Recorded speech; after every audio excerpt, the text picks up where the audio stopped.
Joining us now, Juliet Touma, the Director of Communications for the UN Relief and Works Agency for Palestinian Refugees. Juliet, thank you for being with us this morning. I know you were just in Gaza right before the temporary pause began.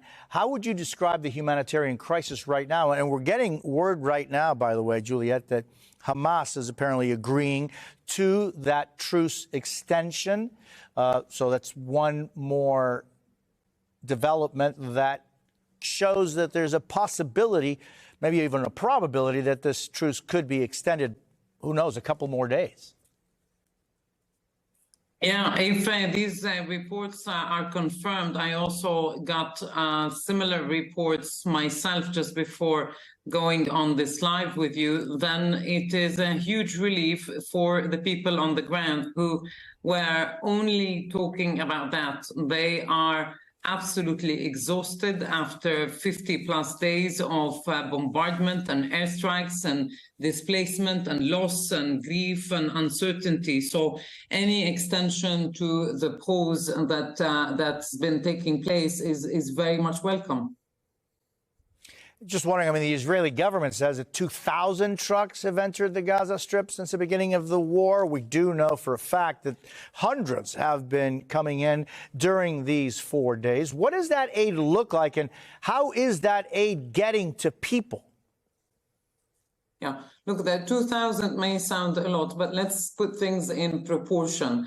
We have certainly seen an increase during the pause. We've seen an increase in the number of trucks coming in. However, for 5+ weeks, we've only seen a trickle of trucks coming in. And if you recall, for the first 2 weeks of the war, there has not been any humanitarian convoys, any trucks coming in for 2 very, very long weeks. In fact, the first 2 weeks, because of the siege, the situation got very, very bad very, very quickly. So we do hope that this window that we've seen with the increase in the number of trucks continues. We also do hope that commercial supplies start coming into the Gaza Strip, also to support the private sector, because all the shops, the pharmacies, the markets were closed when we were there. There were just a few bakeries open, a few vegetable stalls, and that was it. So without the private sector, without the markets, the humanitarian assistance cannot do it alone. And Juliet, by the way, I'm just hearing right now that Qatar is also announcing that a pause extension has been reached. So far, we have different confirmation from different groups about that pause that may be extended. Just wondering, what specific supplies do you think, Juliet, are critically needed now going forward? Well, I've met people in one of our shelters in the south of the Gaza Strip, where we are hosting currently 30,000 people, very, very overcrowded. By the way, UNRWA, the agency where I work, we are hosting 1 million people across the Gaza Strip. So these are people who were forced to flee their homes, sometimes overnight, sometimes with nothing on them. They have lost everything and they need everything. So we're talking about the basics. We're talking about food, about clean water, about soap and hygiene material, about mattresses and blankets. Is getting very, very cold in Gaza.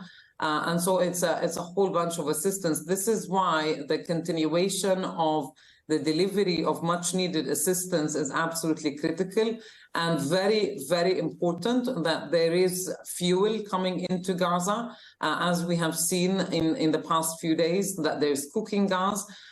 Fuel is critical for a very simple reason, because without fuel, there is no humanitarian operation in Gaza. So we do hope that this trend continues and it increases.